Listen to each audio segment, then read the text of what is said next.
Why do we stay in what is actually hurting us? Why do we stay? Because I know majority of us are staying at a particular place, in a particular condition that is really hurting us. But still, you want to stay at that particular place. Why? Is it because it feels normal? That is the question I'm asking. Is it because it feels normal? Let me ask you again. What if the life you consider to be stable is just survival? The life that you have considered, I have a stable life, my life is moving on well, now I think I'm okay. What if that life is just you trying to survive? What if your truth is not truth at all? What you have as the truth, what if it's not truth at all, but a packaged lie that has been passed down through pattern, pain, or fear? Now the question is your comfort zone depriving you from total healing? Today we are looking at the trap of familiarity, when the normal is not true and definitely not healthy. We often accept pain, dysfunction, or even sin as normal, not because it is good, but because we are often used to it. Listen to me again. We often accept pain, dysfunction, or even sin as normal, not because it is good, but because we are often used to it. This is the kind of life majority of us are going through. We are trapped into familiarity. Let me bust your brain. Do you know the number of people who are staying in toxic relationships all because they are familiar with toxic relationships? They use other toxic relationship as a measure, as a standard to what they are going through. So the person is being tortured, the person is suffering in that relationship, but you use something to console him or herself that it is bad, but it is not as bad as that of my parents' marriage. It is not as bad as that of my sister's marriage.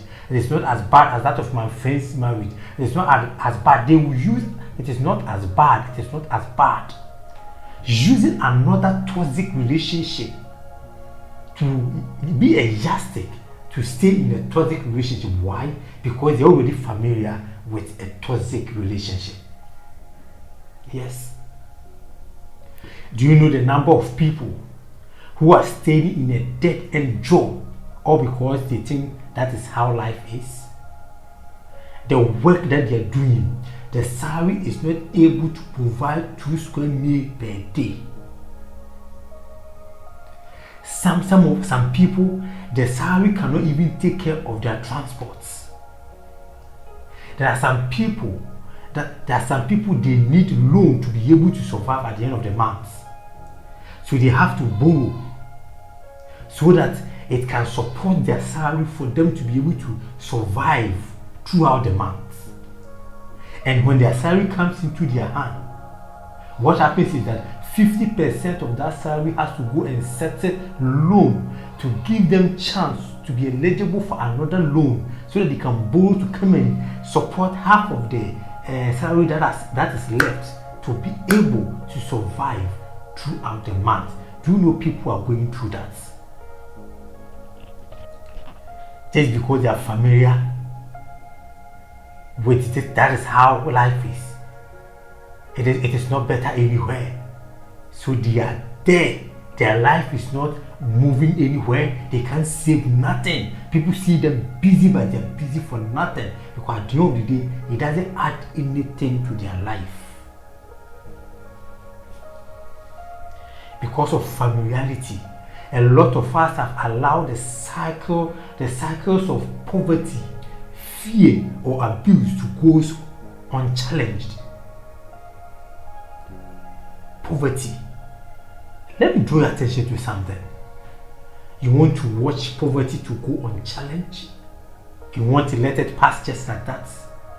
Let me remind you, your forefathers, poverty dealt ruthlessly with your forefathers. It also dealt ruthlessly with your grandparents, with your parents, and now it is looking at you eyeball to eyeball. And you don't want to challenge it because you are familiar with poverty. You want to be part of the history where poverty will transfer from you to your children. You want your children to go through the same situation you are tired of, the same life you wish you were never born.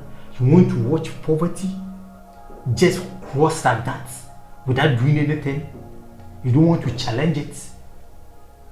Challenge it. Even if you don't succeed, you know you've tried. You have done your part.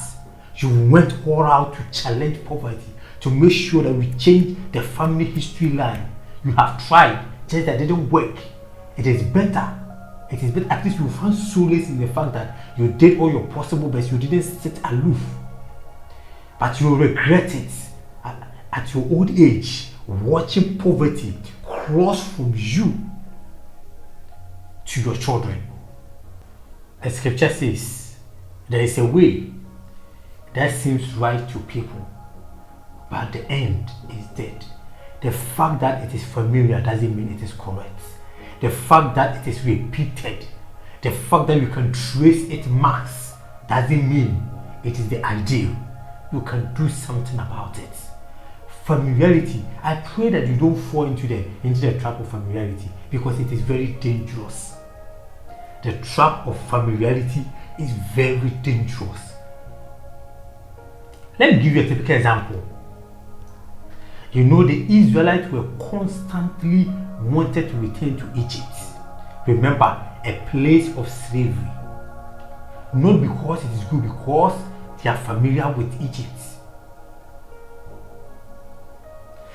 Have you forgotten? It's these same people who were lamenting day in and day out.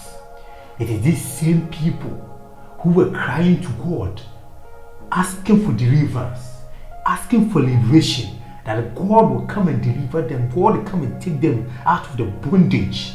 But these people now begin to murmur, begin to talk. And one of the things that they said that shocked me is what they said in Exodus chapter 16 verse 3. This is what they said. If only we had died in the Lord's hand in Egypt, then we met around tables of meat and we ate all kinds of food we wanted. This is what these people are saying. Listen. Why? Why? Have you asked yourself that question? The same people, this is what they're saying.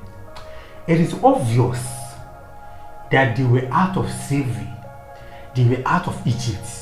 But they were not out of the mindset of slavery. It is obvious. And I think many of us are going through the same thing. Many of us are going through the same thing.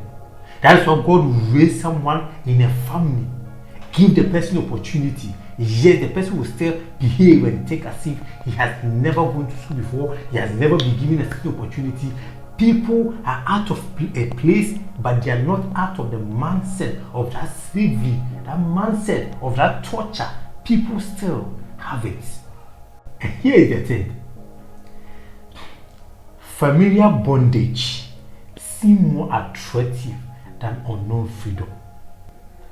That is why you are still at where you are. You don't want to make a move. That is why you have not embarked on that idea. That is why you have not been able to unleash that potential in you.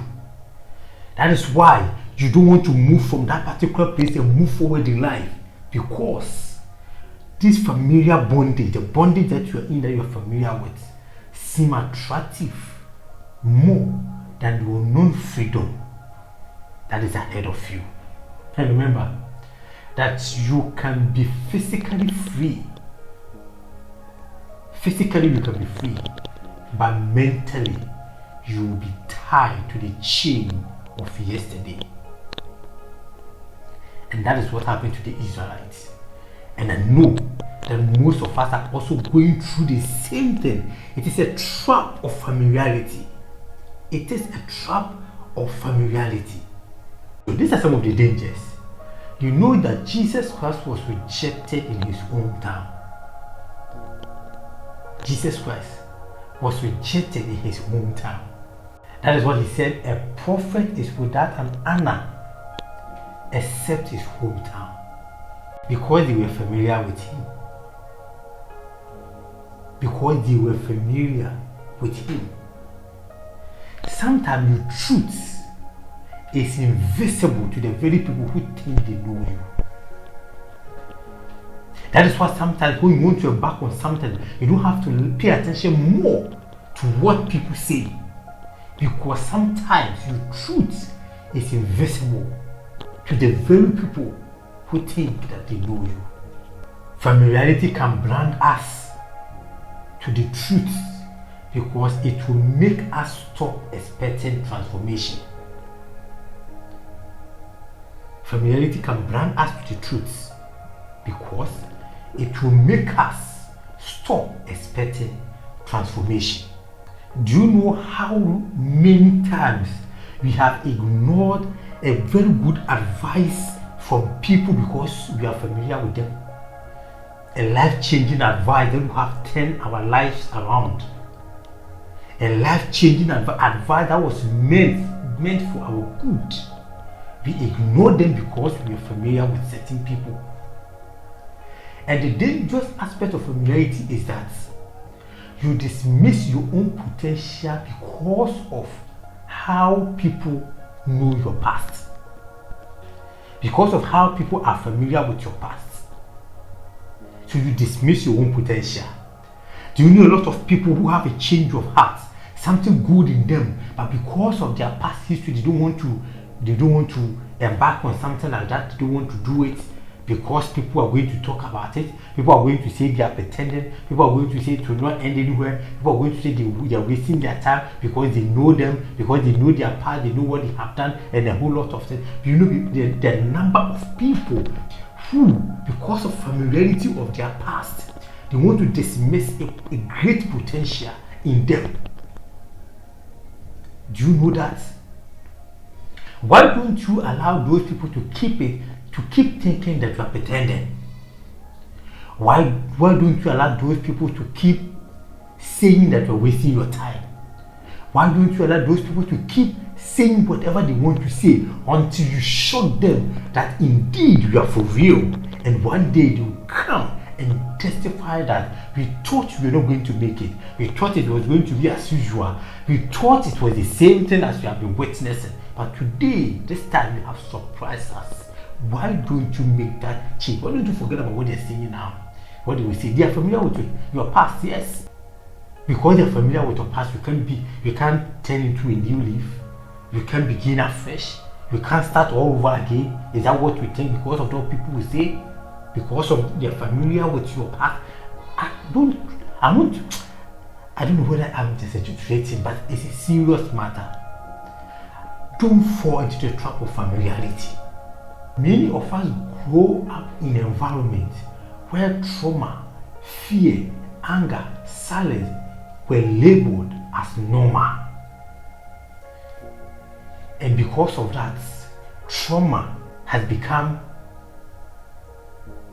a tradition in a certain vicinity. Trauma, dysfunction has become a culture. Dysfunctionality is now a way of life of some people. Dysfunctionality and silence is now the way for survival. Now silence is survival. If you want to survive, then you have to keep quiet. You want your marriage to work, then you have to keep quiet. You want to stay in that job, you have to keep quiet. You want to have a piece of money, you have to keep quiet. So now the only way people can survive is to keep quiet.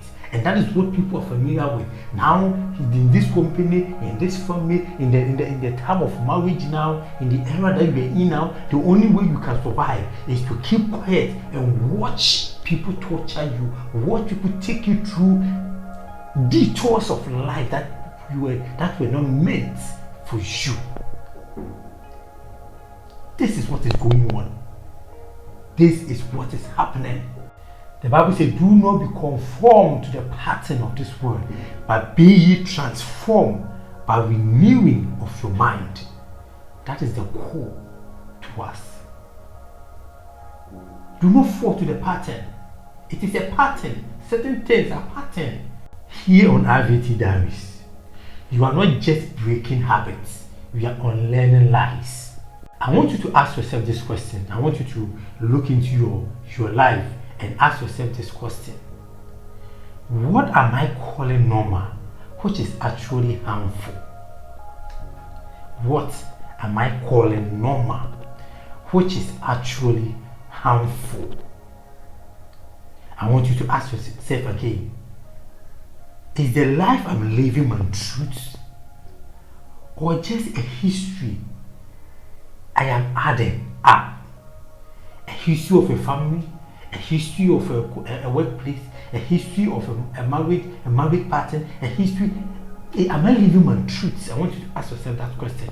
Are you living your truths, or you are just adding up to history? I want you to ask yourself again, what do I need to unlearn before I can truly grow? Ask yourself, what do I need to unlearn before I can truly grow? This is my last message for you. Familiarity can be a fortress, but that fortress is a prison. Familiarity can be a fortress, but that fortress is a prison. God's truth may feel unfamiliar or even uncomfortable at first, but it will never lie to you. Do away with the familiarity of bondage and step into the freedom of unknown where truth lives. This is T Diaries. Let me know what you think about this episode in the comment section.